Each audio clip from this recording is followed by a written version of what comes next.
ಕರ್ತನಿಗೆ ಸುಬಿಗಳು, ನಿಮ್ಮೆಲ್ಲರಿಗೆ ಸುಬಿಗಳು. ಚೆನ್ನಾಗಿದ್ದೀರಪ್ಪ?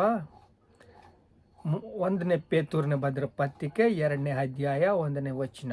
ಆದ ಕಾರಣ ಕೆಟ್ಟತನವನ್ನು, ಎಲ್ಲ ವಂಚನೆಗಳನ್ನು, ಕಪಟವನ್ನು, ಹೊಟ್ಟೆಕಿಚ್ಚುವನ್ನು, ಎಲ್ಲ ಥರದ ನಿಂದೆಯನ್ನು ವಿಸರ್ಜಿಸಿ ಹಸುವಿನಂತೆ ಮಕ್ಕಳಾಗಿ ಪರಮಾರ್ಥವಾದ ಶುದ್ಧ ಹಾಲನ್ನು ಬಯಸಿರಿ. ಆದ್ದರಿಂದ ಬೆಳೆಯುತ್ತಾ ರಕ್ಷಣೆ ಹೊಂದುವಿರಿ. ಕರ್ತನು ದಯಾಳನೆಂದು ನೀವು ಅನುಭವಿಸಿ ತಿಳಿದುಕೊಂಡಿದ್ದೀರಲ್ಲವೋ? ನೀವು ಜೀವವುಳ್ಳ ಕಲ್ಲಾಗಿರುವ ಆತನನ್ನು ಸೇರಿಕೊಂಡಿದ್ದೀರಿ. ಕರ್ತನು ನಮಗೆ ಹಾಲನ್ನು ಹೇಗೆ ಸಣ್ಣ ಮಕ್ಕಳು ಕುಡಿಯುತ್ತಾರೋ, ನಿರ್ಮಲವಾದ ವಾಕ್ಯವನ್ನು ನೀವು ಸೇವಿಸಿದಾಗ ದೇವರು ನಮ್ಮನ್ನು ಪ್ರೀತಿಸುವವರಾಗಿ ನಮ್ಮನ್ನು ಪ್ರೀತಿಸುತ್ತಾರೆ. ಶುದ್ಧವಾದ ಹಾಲನ್ನು ಬಯಸಿರಿ.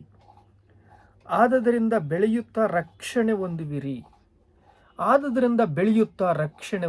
ರಕ್ಷಣೆ ಹೊಂದಿರಿ. ನಿಮಗೆ ರಕ್ಷಣೆ ಅವಸರ ಇಂದಿನ ದಿವಸ. ಯಾಕೆ ಗೊತ್ತಾ? ನಾವು ಸತ್ತ ಮೇಲೆ ನಮ್ಮ ಆತ್ಮ ಎಲ್ಲಿಗೆ ಹೋಗುತ್ತೆ? ನರಕಕ್ಕೆ ಹೋಗುತ್ತೆ. ಯೇಸು ಕ್ರಿಸ್ತನಲ್ಲಿ ನೀವು ಬೆಳೆದವರಾದರೆ, ಯೇಸು ಕ್ರಿಸ್ತನ ಸ್ವಂತ ರಕ್ಷಕನಾಗಿ ನೀವು ನಿಮ್ಮ ಹೃದಯದಲ್ಲಿ ಆರಿಸಿಕೊಂಡ್ರೆ, ಅವರು ನಮ್ಮನ್ನು ಪರಲೋಕಕ್ಕೆ ಒಂದು ಟಿಕೆಟ್ ಕೊಡ್ತಾರೆ. ಯಾವ ಟಿಕೆಟ್ ಅದು? ಫ್ಲೈಟ್ಗೆ ಒಂದು ಟಿಕೆಟ್ ಕೊಡ್ತಾರೆ. ನೀವು ಫಿಲಮ್ ನೋಡೋಕ್ಕೆ ಹೋದ್ರೆ ಒಂದು ಟಿಕೆಟ್ ಕೊಡ್ತಾರೆ. ಯಾವುದಾದ್ರೂ ಫಂಕ್ಷನ್ ಹೋದರೆ ಒಂದು ಟಿಕೆಟ್ ಕೊಡ್ತಾರೆ. ಯಾಕೆ ಗೊತ್ತಾ? ಇದು ನಮ್ಮವರು ಅಂತ. ನಾವು ಪರಲೋಕಕ್ಕೆ ಹೋಗಬೇಕು ಅಂದರೆ ಒಂದು ಟಿಕೆಟ್ ಬೇಕು ನಮಗೆ. ನೋಡ್ರಿ, ಎಲ್ಲ ಕೆಟ್ಟತನವನ್ನು, ವಂಚನೆಯನ್ನು, ಕಪಟವನ್ನು, ಹೊಟ್ಟೆ ಕಿಚ್ಚನ್ನು, ಎಲ್ಲ ತರಹದ ನಿಂದೆಯನ್ನು ವಿಸರ್ಜಿಸಿರಿ. ಬಿಟ್ಬಿಡು. ಇಂದಿನ ದಿವಸ ನೀನು ವಿಸರ್ಜನೆ ಮಾಡು. ಹಸಿ ಮಕ್ಕಳಂತೆ ಪರಮಾರ್ಥವನ್ನು, ಶುದ್ಧ ಹಾಲನ್ನು ಬಯಸಿರಿ. ಅದರಿಂದ ಬೆಳೆಯುತ್ತಾ ರಕ್ಷಣೆ ಹೊಂದುವಿರಿ. ನರಜಾತಿ ಅಲ್ಲ. ಹೇಗಾಯ್ತು ಅಂದರೆ 1:24 ನಾವು ಓದಿದರೆ, 1ನೇ ಪೇತೂರ ಪತ್ರಿಕೆ 24ನೇ ವಚನ ನಾನು ಓದ್ತಾ ಇದ್ದೀನಿ. ನರಜಾತಿಯಲ್ಲ, ಹುಲ್ಲಿನ ಆಗಿದೆ. ಹೆಂಗಿದೆ? ಹಸಿ ಹುಲ್ಲಿನಾಗಿದೆ. ಆದರೆ ಪ್ರಭಾವವೆಲ್ಲ ಹುಲ್ಲಿನ ಹಾವಿನಂತೆ.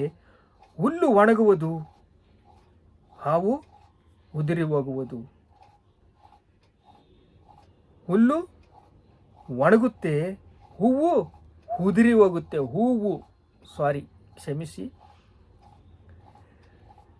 ಅದರ ಪ್ರಭಾವವೆಲ್ಲ ಹುಲ್ಲಿನಂತೆ, ಹೂವಿನಂತೆ ಇದೆ. ಹುಲ್ಲು ಒಣಗಿ ಹೋಗುತ್ತೆ, ಹೂವು ಉದುರಿ ಹೋಗುತ್ತೆ. ಕರ್ತನ ಮಾತು ಸದಾ ಕಾಲವೂ ಇರುತ್ತೆ. ಅದಕ್ಕೆ ನಾವು ಕನೆಕ್ಟ್ ಆಗಬೇಕು. ಕನೆಕ್ಟ್ ಆಗಿ ಅದನ್ನು ಗಟ್ಟಿಯಾಗಿ ಹಿಡ್ಕೊಂಡ್ರೆ ಅದರಿಂದ ನೀನು ಪರಲೋಕಕ್ಕೆ ಹೋಗೋಕ್ಕೆ ನಿನ್ನ ಟಿಕೆಟ್ ಸಿಗುತ್ತೆ. ಯೇಸು ಕ್ರಿಸ್ತು ರಕ್ತದಿಂದ ನಾವು, ಯೇಸು ಕ್ರಿಸ್ತು ಶರೀರದಿಂದ ನಾವು ಪರಲೋಕಕ್ಕೆ ನಮ್ಮ ದಾರಿ ಆಗಿದೆ. ನಮಗಾಗಿ ದೇವರು ಎಷ್ಟು ಪ್ರೀತಿಸಿದಾನಂದರೆ, ನಮ್ಮನ್ನು ಪ್ರೀತಿಸಬೇಕು ಅಂತ ತನ್ನ ಪ್ರಾಣವನ್ನು ಕೊಟ್ಟುಬಿಟ್ಟಿದ್ದಾನೆ. ತಂದೆಯಾದ ದೇವರು ತನ್ನ ಮಗನನ್ನು ಶಿಲುಬೆಗೆ ಒಪ್ಪಿಸಿಕೊಂಡಿದ್ದಾನೆ. ಅಬ್ರಹಾಮ, ನಿನ್ನ ಮಗನ ಕೊಡ್ತೀಯಾ? ಕೊಡ್ತೀನಿ. ಯಾಕೆಂದರೆ ಭೂಮಿ ಮೇಲೆ ಯಾರಾದರೂ ಏನಾದರೂ ಮಾಡಿದರೆ ಅದು ದೇವರು ಮಾಡ್ತಾನೆ ಅಂತ ಕಾನೂನು ಆಗಿದೆ, ಶಾಸನವಾಗಿದೆ. ನಾವು ಡ್ಯಾಮಲ್ಲಿ ನೀರು ತಗೊಂಡೋಗ್ಬೇಕಂದ್ರೆ ಮುಂದಿನವರಿಗೆ ನಾವು ಸೈನ್ ಮಾಡಬೇಕು. ಯಾಕೆಂದರೆ ನಾನು ಈ ಡ್ಯಾಮ್ನಲ್ಲಿ ಊಟ ಮಾಡಲ ಇದ್ದರೂ ಮುಂದಿನ ಡ್ಯಾಮ್ಗೆ ನೀರು ಕೊಡಬೇಕು ಅಂತ. ಯಾಕೆಂದರೆ ಮಳೆ ಬಂದಾಗ ನೀರು ಸೇರ್ಕೊಳ್ತವೆ. ಹಾಗೆ ಇಲ್ಲಿ ಕಾನೂನು ಶಾಸನವಾಗಿದೆ. ಏನು ಶಾಸನ ಅಂದರೆ, ದೇವರು ನಮ್ಮನ್ನು ಪ್ರೀತಿಸಿ ಪರಲೋಕಕ್ಕೆ ಕರ್ಕೊಂಡು ಹೋಗ್ಬೇಕಂದ್ರೆ, ತನ್ನ ಮಗನನ್ನು ಕೊಡಬೇಕು ಅಂದರೆ, ಇಲ್ಲಿ ಯಾರೊಬ್ಬರು ತನ್ನ ಮಗನನ್ನು ಬಲಿ ಕೊಡಬೇಕು. ಯಜ್ಞವಾಗಿ ಬಲಿಪೀಠ ಮೇಲೆ ಹತ್ತಿಸಿ ಅಬ್ರಹಾಮನು ತನ್ನ ಮಗನನ್ನು ಕೊಟ್ಟಿದ್ದಾನೆ. ತನ್ನ ಮಗನನ್ನು ಕೊಟ್ಟು, ಅಬ್ರಹಾಮ ನಿನ್ನ ಮಗನಲ್ಲ, ನನ್ನ ಮಗನ ಕೊಡ್ತೀನಿ, ಅಲ್ಲಿ ಕುರಿ ಇದೆ, ನೀನು ಬಲಿ ಕೊಡು ಅಂತ ಹೇಳಿ ದೇವರು ತನ್ನ ಮಗನನ್ನು ಕೊಟ್ಟು, ನೋಡ್ರಿ ಅದನ್ನು 2:24 1 ಪೇತೂರು 2:24 ಓದಿದರೆ ಲೇಖನ ಭಾಗವನ್ನು ನಮಗೆ ಗೊತ್ತಾಗುತ್ತೆ. 21 ಓದ್ತಾ ಇದ್ದೀನಿ, ಏಕೆಂದರೆ ಪೂರ್ತಿ ನಮಗೆ ಕನೆಕ್ಟ್ ಆಗಿ ಸಿಗುತ್ತೆ ವಾಕ್ಯವು. 21 ಇದಕ್ಕಾಗಿ ನೀವು ಕರೆಯಲ್ಪಟ್ಟಿರಿ, ಕ್ರಿಸ್ತನು ಸಹ ನಿಮಗೋಸ್ಕರ ಬಾಧೆಯನ್ನು ಅನುಭವಿಸಿ ನೀವು ತನ್ನ ಹೆಜ್ಜೆಯ ಜಾಡಿಯಲ್ಲಿ ನಡೆಯಬೇಕೆಂದು ಮಾದರಿಯಾಗಿ ತೋರಿಸಿ ಹೋದನು. ಆತನು ಯಾವ ಪಾಪವನ್ನು ಮಾಡಲಿಲ್ಲ, ಆತನು ಬಾಯಿಂದ ವಂಚನೆಯನ್ನು ಸಿಕ್ಕಲಿಲ್ಲ, ಅವನು ಬೈಯಲಿಲ್ಲ, ಆತನು ಪ್ರತಿಯಾಗಿ ಬೈಯಲಿಲ್ಲ, ಆತನು ಬಾಧೆಯನ್ನು ಅನುಭವಿಸಿದನು, ಯಾರನ್ನು ಬೆದರಿಸದೆ ನ್ಯಾಯವಾಗಿ ತೀರ್ಪು ಮಾಡುವನಾತನಾಗಿ ತನ್ನ ಕಾರ್ಯವನ್ನು ಒಪ್ಪಿಸಿದನು.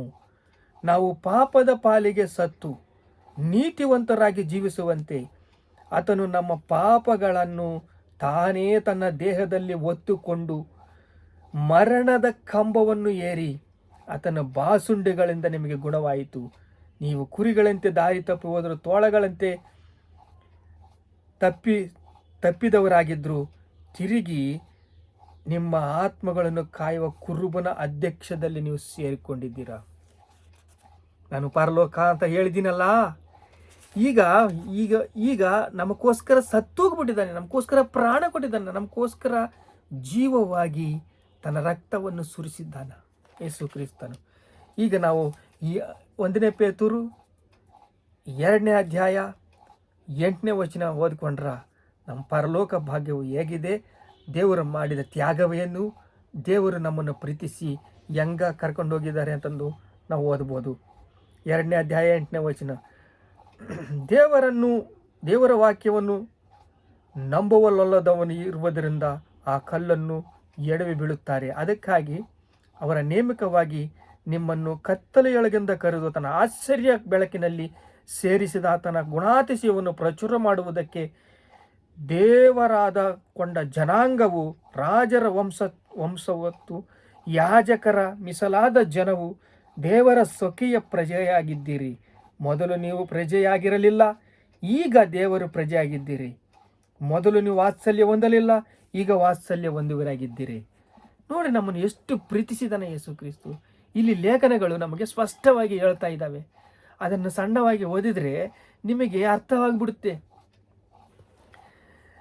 ನಿಮ್ಮನ್ನು ಕತ್ತಲೆಯೊಳಗಿಂದ ಕರೆದ ಆಶ್ಚರ್ಯಕರವಾದ ಬೆಳಕಿನಿಗೆ ಸೇರಿಸಿದ ಆತನ ಗುಣಾತಿಶಯವನ್ನು ಪ್ರಚುರ ಮಾಡುವಂಥ ದೇವರಾದ ಜನಾಂಗವು, ರಾಜ ವಂಶಸ್ಥರಾದ ಯಾಜಕರಾಗಿ ಮೀಸಲಾಗಿ ಜನವು, ದೇವರ ಸ್ವಕೀಯ ಪ್ರಜರಾಗಿದ್ದೀರಾ. ನಮ್ಮನ್ನು ಹಾಲಿನಿಂದ ಬೆಳೆಸಿ ಹಸು ಮಕ್ಕಳಿಂದ ಪರಮಾರ್ಥವಂದ ಶುದ್ಧ ಹಾಲನ್ನು ಬಯಸಿದ 2ನೇ ಅಧ್ಯಾಯ 1ನೇ ವಚನ, ಎಲ್ಲ ಕೆಟ್ಟತನವನ್ನು, ವಂಚನೆಯನ್ನು, ಕಪಟೆಯನ್ನು, ಹೊಟ್ಟೆ ಕೀಚನ್ನು ತರಹದ ನಿಂದೆಗಳನ್ನು ವಿಸರ್ಜಿಸಿ ಸಣ್ಣ ಮಕ್ಕಳಾಗಿ ಹಾಲನ್ನಾಗಿ ವಾಕ್ಯವನ್ನು ಸೇವಿಸಿದರೆ ನಿಮಗೆ ಪರಲೋಕ ಭಾಗ್ಯವು ಸಿಗುತ್ತೆ. ರಕ್ಷಣೆ ಕೊಡುವುದಕ್ಕೆ ಸಿದ್ಧವಾಗಿದ್ದಾನೆ, ನಿಮ್ಮನ್ನು ಬಲಪಡಿಸುವುದಕ್ಕೆ ಸಿದ್ಧವಾಗಿದ್ದಾನೆ, ನಿಮ್ಮನ್ನು ಸ್ಥಿರಗೊಳಿಸುವುದಕ್ಕೆ ಸಿದ್ಧವಾಗಿದ್ದಾನೆ. ನಿಮ್ಮನ್ನು ಬಲಪಡಿಸುವುದಕ್ಕೆ, ಸ್ಥಿರಗೊಳಿಸುವುದಕ್ಕೆ ದೇವರು ಇಂದಿನ ದಿವಸ ಪರಲೋಕ ಭಾಗ್ಯವನ್ನು ನಿಮಗೆ ನೀಡಿದ್ದಾನೆ. ಪ್ರಾರ್ಥನೆ ಮಾಡಿಕೊಂಡು, ತಂದೆ ನಿಮಗೆ ಸ್ತೋತ್ರ, ಎಷ್ಟು ಭಾಗ್ಯವನ್ನು ಕೊಟ್ಟಿದ್ದೀಯಪ್ಪ, ನಿಮಗೆ ಸ್ತೋತ್ರ ಸ್ತೋತ್ರ ಸ್ತೋತ್ರ. ನಮಕ್ಕಾಗಿ ಪ್ರಾಣ ಕೊಟ್ಟಿದ್ದೀಯ, ನಮಕ್ಕಾಗಿ ರಕ್ತ ಸುರಿಸಿದೀಯ, ನಮಕ್ಕಾಗಿ ಪ್ರಭು ನಿನಗೆ ಸ್ತೋತ್ರ ಸ್ತೋತ್ರ ಸ್ತೋತ್ರ ಸ್ತೋತ್ರ. ಘನತೆ, ಮಹಿಮೆ, ಪ್ರಭಾವಗಳು ನಿಮಗೆ ಚೆಲ್ಲಿಸ್ತಾ ಇದ್ದೇವೆ ತಂದೆ. ಆಮೇಲೆ